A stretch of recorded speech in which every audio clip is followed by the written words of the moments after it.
Right, hello, good evening, good morning, good afternoon, welcome one and all. My name is Paul, I'm also called Knickknack. I'm the brains behind Knickknack's Old Peculiar, the blog, and Knickknack's Daily Teaser. The daily teasers, the quizzes, go look for them. Or at least look at the link if I remember to put it in the corner there.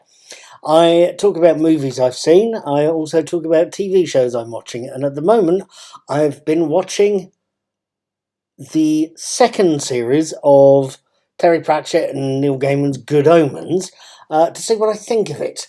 I also have this bad habit with TV shows, or some TV shows I'm watching, to tell you what I thought of each episode. Last night was Friday the 1st of September, which is when I saw episode 2 of Good Omens Series 2. Tonight is Saturday the 2nd, obviously, and that's when I'm going to tell you about the episode. The Clue.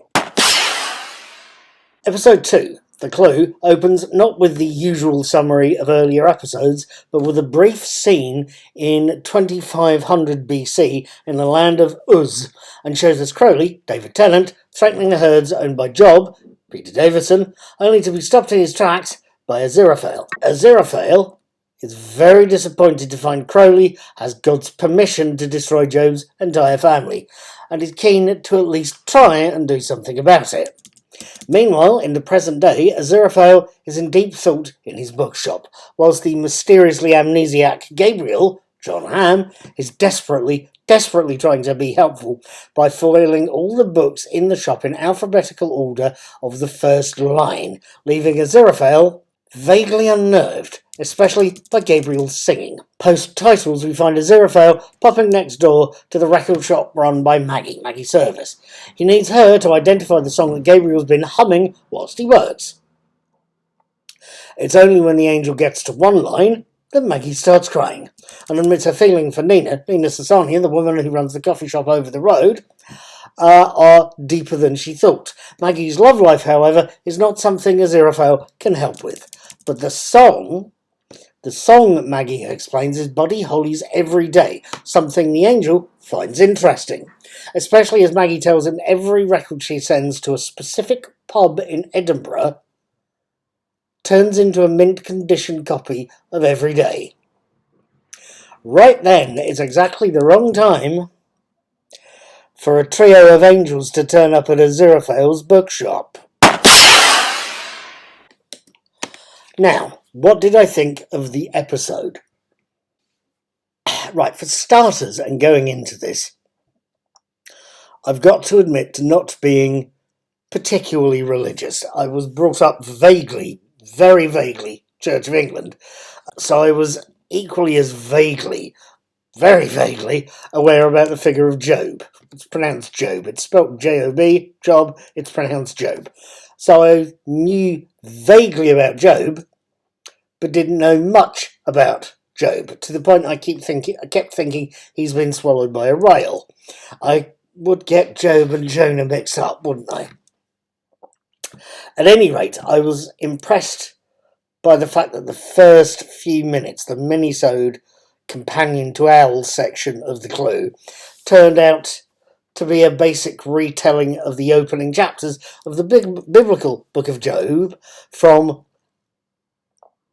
a very unorthodox point of view, that of the angel and demon, Aziraphale and Crowley, tasked with testing Job, turning what, to me, sounds like a rather harsh tale of a man pushed to his limits by an angry god, into a far more merciful story of an angel and demon thinking their bosses are punishing the wrong man and determined to help him out, determined to help protect his livelihood and children.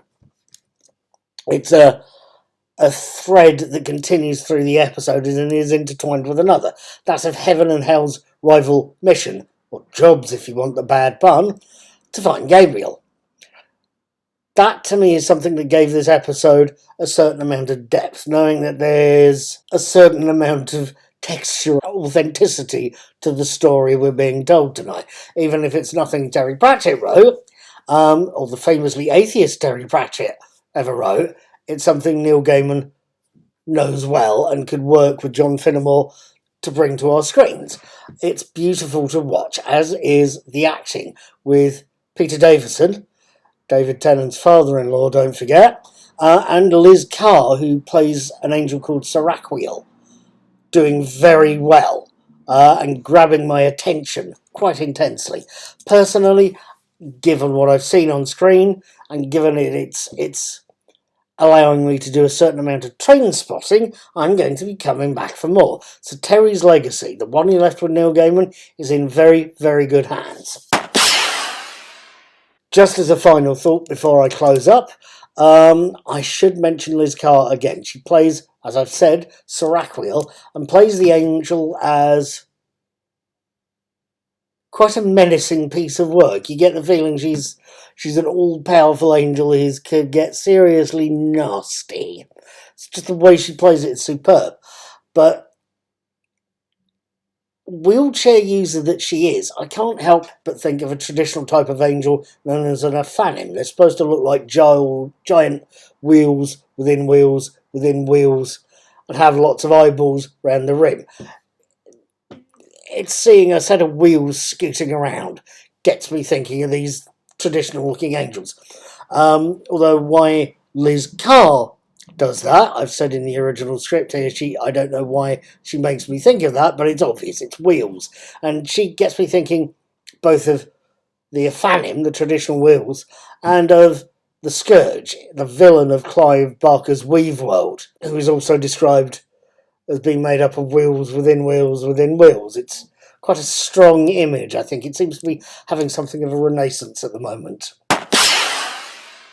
At any rate, seeing these first 2 episodes of Good Omens 2 has left me very pleased, and I am going to be watching the next episode, I Know Where I'm Going, on Friday the 8th of September, next Friday, as I talk to you now, and I will be doing my video reviews and written reviews of it on Sunday the 9th of September. I hope you'd like to watch this episode. I hope you'd like to come back and let me know what you thought and what you thought of what I thought.